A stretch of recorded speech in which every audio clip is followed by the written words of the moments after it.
The early morning sun filtered through the towering windows of the Washington, D.C. courthouse as Sarah Bennett adjusted her navy blazer and straightened her leather briefcase.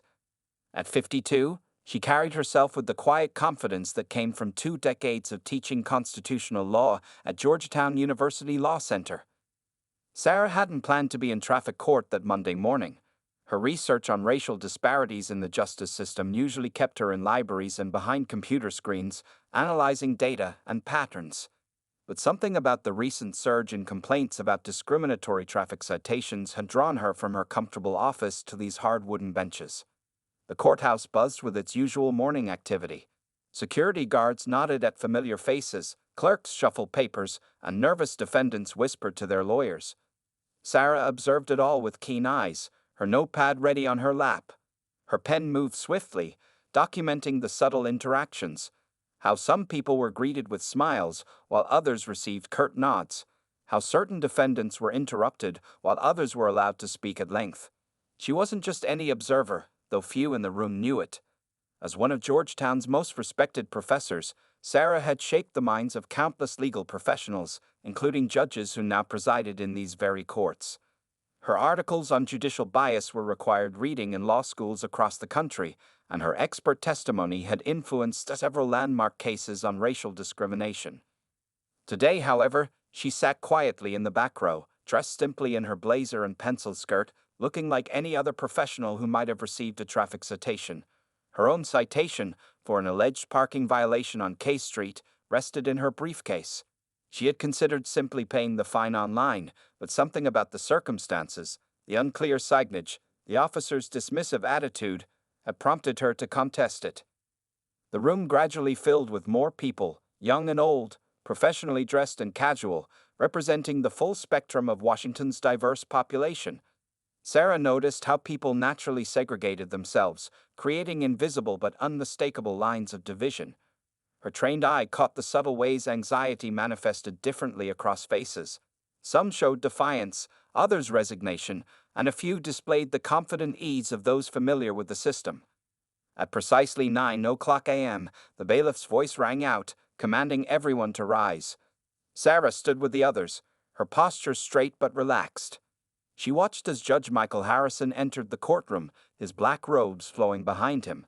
His reputation preceded him, known for being particularly strict with traffic violations, especially in cases involving minority defendants. What the young judge couldn't know was that among those he would pass judgment on today sat the very professor who had not only taught him constitutional law, but had also written one of his recommendations for judicial appointment. Sarah allowed herself a small smile as she observed his confident stride to the bench. She remembered him as an eager student, always first to raise his hand, passionate about justice but sometimes blind to his own preconceptions. As the proceedings began and cases were called one by one, Sarah continued her careful observations, documenting each interaction, each decision, each subtle shift in tone. She knew that sometimes the most powerful lessons about justice came not from textbooks or lectures, but from real-life experiences that forced people to confront their own biases. Little did anyone in that courtroom know that this ordinary Monday morning was about to become an extraordinary lesson in justice, humility, and the persistent challenge of unconscious bias in the American legal system. Judge Michael Harrison sat in his chambers, reviewing the day's docket with practiced efficiency. At 35, he was one of the youngest judges appointed to the D.C. Traffic Court, and he took immense pride in maintaining strict order in his courtroom. The morning sunlight cast shadows across the polished mahogany of his desk as he sipped his black coffee. His clerk had arranged the day's cases in neat stacks, parking violations, speeding tickets, and other infractions that most of his colleagues considered mundane. But Harrison saw each case as an opportunity to uphold the law, no matter how small the violation. His reputation for being particularly strict preceded him through the courthouse hallways. Defense attorneys warned their clients about his no-nonsense approach, and even veteran lawyers straightened their ties a little tighter before entering his courtroom. Some whispered that he was trying to prove himself due to his youth, while others suggested he was building a record for higher judicial appointments. Today's docket looked typical: 27 cases, mostly traffic violations. Harrison skimmed through them, making mental notes. His eyes paused briefly on a parking citation issued on K Street, noting the defendant's name, Sarah Bennett. Something about the name tickled at his memory, but he dismissed it. After handling thousands of cases, names often seem vaguely familiar. As he donned his black robes, Harrison recalled his law school days at Georgetown. Those halls had shaped him, molded his understanding of justice and law. He remembered passionate discussions about constitutional rights, about fairness and equality. Yet here in traffic court, he had found his own interpretation of justice, swift, strict, and unwavering. The bailiff knocked on his door, signaling it was time. Harrison gathered his papers, straightened his spine, and took a deep breath. In the mirror, he checked his reflection, young face set in serious lines, dark hair neatly combed, robes perfectly arranged. The image of judicial authority he had worked so hard to cultivate. Walking through the private corridor to his courtroom, Harrison reviewed his personal rules: maintain control, show no favoritism, and always uphold the letter of the law. These principles had served him well in his first year on the bench, earning him respect, if not popularity. His mind briefly wandered to his old constitutional law professor, whose lessons about justice and equality had once seemed so clear. Now, in the daily grind of traffic court, justice seemed simpler, black and white, guilty or not guilty, pay the fine or face the consequences. The bailiff stood ready at the courtroom door. Harrison could hear the familiar shuffle of people rising on the other side. In moments, he would assume his position of authority, ready to dispense justice as he saw fit, unaware that this ordinary Monday would challenge everything he thought he knew about fairness and judgment. All rise. The bailiff's voice boomed, and Judge Harrison entered his domain, his expression stern and confident, completely unaware that among the faces turned toward him was one that would soon remind him of lessons he had somehow forgotten along his path to the bench. The morning proceeded with Judge Harrison's usual efficiency until case number 47 was announced. Sarah Bennett, parking violation on K Street, the clerk called out, her voice echoing through the crowded courtroom. Sarah rose gracefully from her seat, her movements deliberate and dignified. As she approached the podium, several attorneys present noticed something different about her demeanor. She carried herself not with the typical nervousness of a defendant, but with the confident bearing of someone intimately familiar with courtroom proceedings. Judge Harrison barely glanced up from his papers, his voice carrying the same stern tone he'd used all morning. "Miss Bennett, you're charged with parking in a restricted zone during rush hour. How do you plead?" Sarah's voice was clear and measured as she responded, "Not guilty, Your Honor." She began to explain about the obscured signage and confusing parking regulations, but Harrison cut her off mid-sentence. Something he'd been doing frequently with defendants that morning. "Miss Bennett," he interrupted, his tone growing notably impatient. "The officer's report clearly states that you were parked in a clearly marked restricted zone between 4 o'clock and 6 o'clock p.m. Are you suggesting the officer was incorrect?" Several observers in the courtroom shifted uncomfortably at his tone. A few regular attorneys exchanged glances, noting how the judge's interruption seemed particularly abrupt this time. Sarah, however, remained unruffled. "Your Honor, if I may," she continued with practiced calm, "I have photographs showing that the sign in question was partially covered by overgrown branches, making it impossible to read the restriction times from the angle of approach." Judge Harrison's expression hardened. He'd heard every excuse in the book, and this one seemed no different. "Miss Bennett, this court's time is valuable. The officer's report indicates no such obstruction." As Sarah attempted to retrieve the photographs from her briefcase, Harrison waved his hand dismissively. "That won't be necessary. The burden of knowing and following parking regulations falls on the driver, not the city." The exchange continued, with Sarah maintaining her composed demeanor while Judge Harrison grew increasingly stern. His responses became shorter, his tone more clipped. To the regular courthouse observers, it seemed like another case of the young judge asserting his authority. What made this interaction particularly notable was Sarah's unusual calmness in the face of the judge's growing irritation.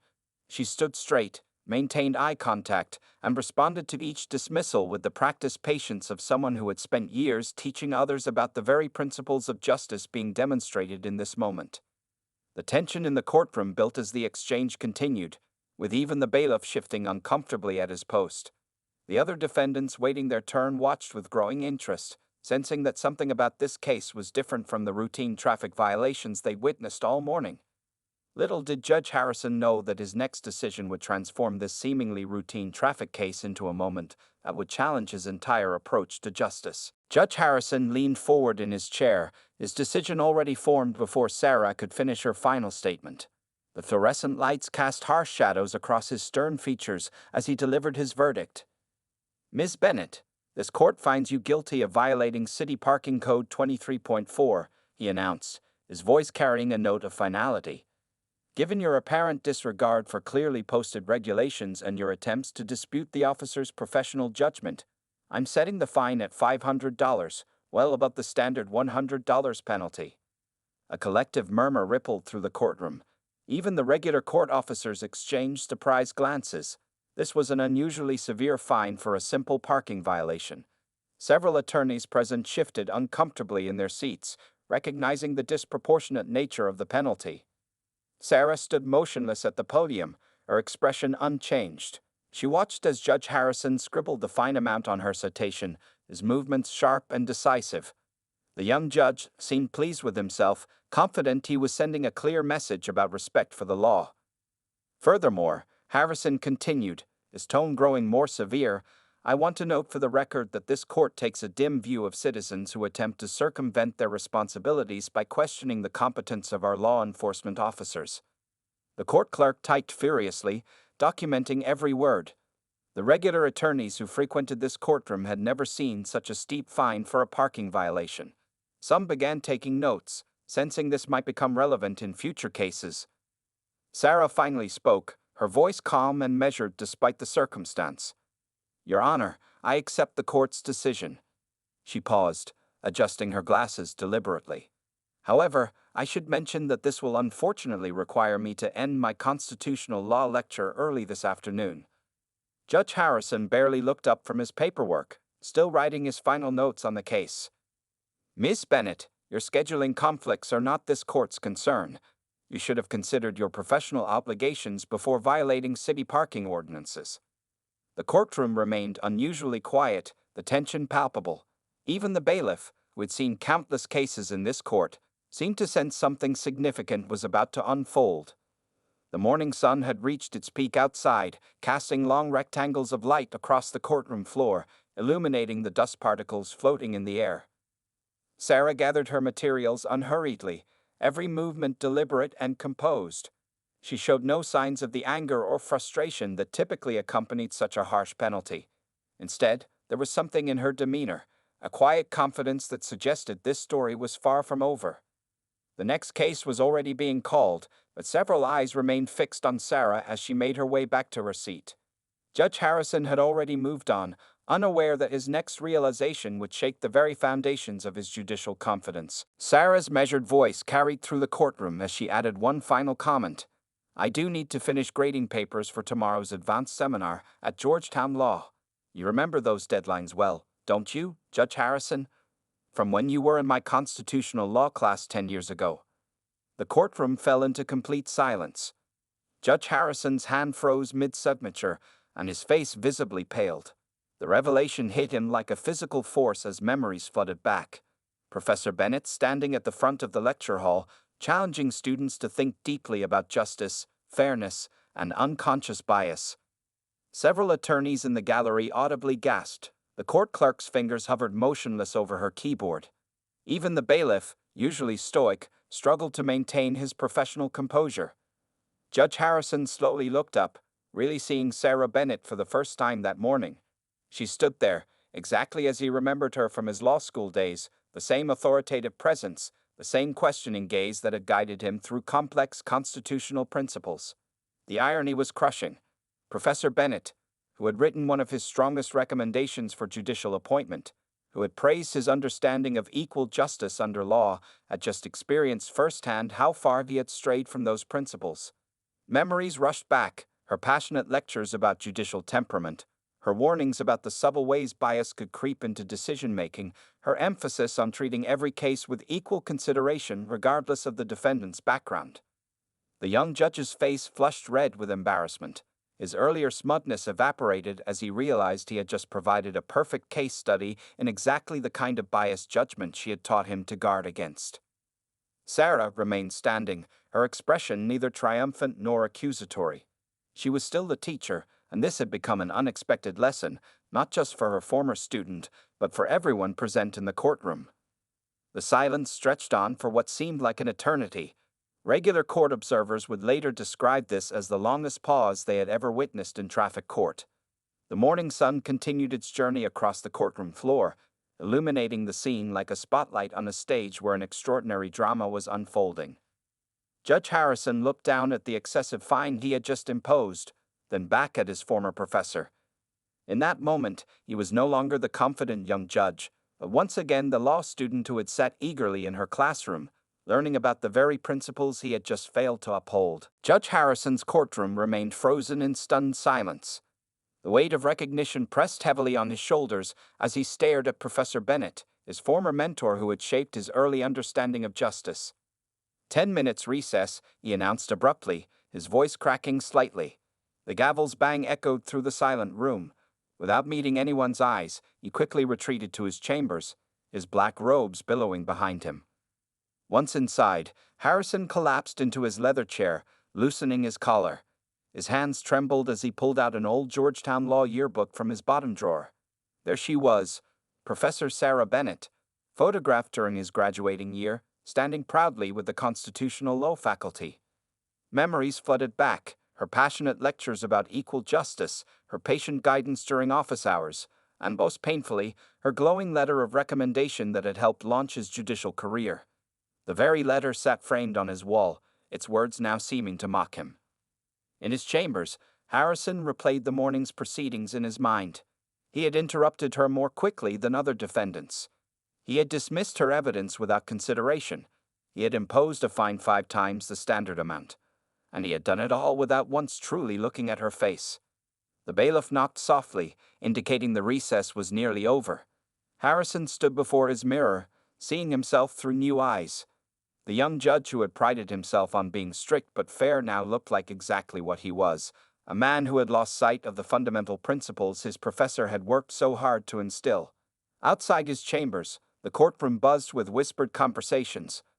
Attorneys who regularly appeared before him exchanged knowing looks, wondering how this revelation would change the young judge they had come to know. Sarah remained in her seat, grading papers as if this were just another day in her decades-long career of teaching justice to future legal professionals. Her calm demeanor made the situation even more poignant. She hadn't come seeking confrontation, but rather had allowed the moment to become a teaching opportunity. Harrison took several deep breaths, straightened his robes, and prepared to return to the courtroom. He knew the next few minutes would define not just this case, but potentially his entire judicial career. Judge Harrison returned to his courtroom, his demeanor markedly changed. The confident stride was replaced by a more measured walk, his expression now thoughtful rather than stern. "Professor Bennett," he began, his voice carrying a humility that surprised the regular court attendees. "I owe you and this court an apology. My conduct this morning failed to meet the very standards of justice you taught me a decade ago." He took a deep breath before continuing. "I've allowed my position to blind me to my own biases. Today, you've given all of us, a powerful reminder about the importance of fair and equal treatment under the law." The courtroom remained silent as Harrison picked up Professor Bennett's citation. "I'm rescinding the $500 fine. Furthermore, I'm dismissing this case entirely due to the unclear signage you attempted to bring to the court's attention." Sarah nodded graciously, but Judge Harrison wasn't finished. "Professor Bennett, your lessons about constitutional rights and equal justice weren't just classroom theory. They were principles I swore to uphold. Today, I failed to live up to those principles." He turned to address the entire courtroom. "Let this be a reminder to everyone present, myself especially, that justice must be blind to prejudice, but not to reason. Our duty is to hear each case with fresh ears and see each person before us with clear eyes." The regular attorneys exchanged impressed glances. This was unprecedented. A judge publicly acknowledging his bias and correcting his mistake. Several began making notes, recognizing they were witnessing a remarkable moment in the court's history. Sarah finally spoke, her voice carrying the same educational tone she had used in countless lectures. "Thank you, Judge Harrison. This moment demonstrates why our legal system depends not just on rules, but on the humility and wisdom of those who interpret them."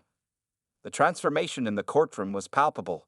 What had started as a routine traffic court session had become a profound lesson in justice, humility, and the ongoing struggle against unconscious bias. The remaining defendants and attorneys watched as Harrison continued the day's proceedings with a noticeably different approach. More patient, more attentive, more balanced in his considerations. 3 months after the courtroom incident, Georgetown Law School's main auditorium was filled to capacity. Judge Michael Harrison stood at the podium alongside Professor Sarah Bennett, addressing a captivated audience of law students and faculty. What happened that day in traffic court, Harrison explained, wasn't just about a parking ticket. It was about recognizing how easily our biases can cloud our judgment, even when we believe we're being fair. The case had become a powerful teaching tool at Georgetown Law. Professor Bennett had incorporated it into her curriculum, using it to demonstrate how unconscious bias could manifest even in minor legal proceedings. The story had spread beyond Georgetown, featured in legal journals and judicial training programs across the country. Judge Harrison's courtroom had transformed. Regular attorneys noted the marked difference in his approach. Every case now received careful consideration, regardless of the defendant's appearance or background. His reputation shifted from being known as the strictest judge to being considered one of the most fair-minded on the bench. Professor Bennett had turned the experience into a groundbreaking research paper titled Justice in the Mirror, examining judicial bias in minor courts. The paper was already influencing judicial training programs nationwide. Sometimes, Professor Bennett addressed the audience. The most important lessons about justice come from unexpected moments. What matters isn't that we make mistakes, but how we respond when our biases are revealed. The incident sparked a broader conversation within the D.C. court system. Other judges began examining their own decision-making patterns, leading to new guidelines for handling traffic court cases.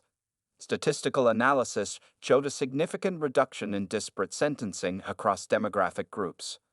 As the lecture concluded, a student asked Judge Harrison what he'd learned most from the experience.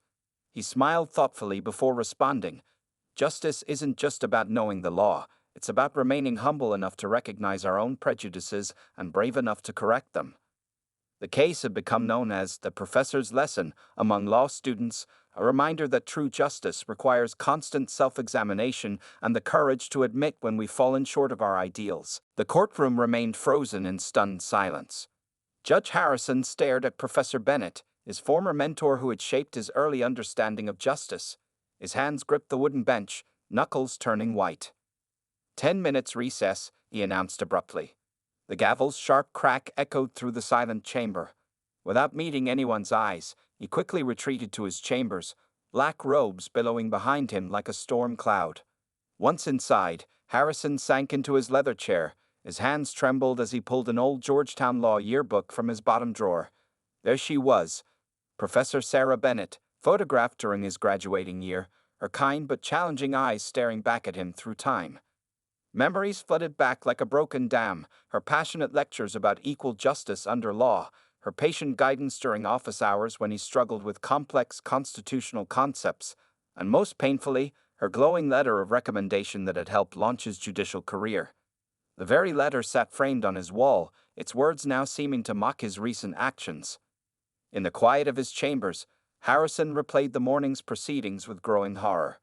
He had interrupted her more quickly than other defendants. He had dismissed her evidence without consideration. He had imposed a fine 5 times the standard amount, and he had done it all without once truly looking at her face. The shame burned in his chest as he recalled her lessons about judicial temperament and unconscious bias. How many times had she warned their class about the subtle ways prejudice could creep into decision-making? Now he had become a perfect case study in everything she had taught them to guard against. Meanwhile, in the courtroom, whispers raced through the gallery. Attorneys who regularly appeared before Harrison exchanged knowing looks.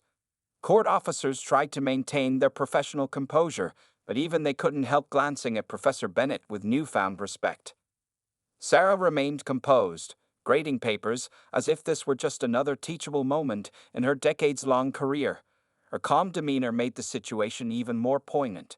She hadn't come seeking confrontation, but rather had allowed the moment to become a powerful lesson in justice and humility.